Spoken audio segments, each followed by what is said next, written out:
Nire izena da Arantzazu Lagunilla eta Artemaneko zuzendarietako bat naz, eta nire lana da azken finean kudeatzaile baten lana, ez?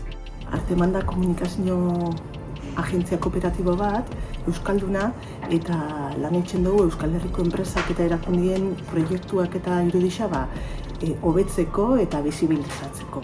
Oro har, euren komunikazio bide lagunak garela, esaten dugu. Arteman kooperatiba lez, gure DNA barruan dauko inguruan eragitea eta lankidetzan aritzia, ezta?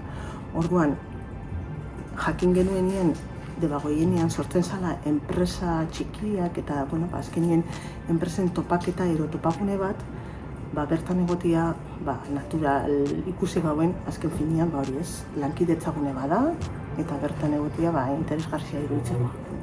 Azkenien, baiarak emuten dutzu aukeria beste enpresa batzukin topatzeko, sinergiak aurkitzeko, formatzeko, eta azkenien harremanak sustatzeko. Orduan, gertu gaz, eta uste dut importantia dela, elkarrekin batera, baiara moduko erakunde baten egotia.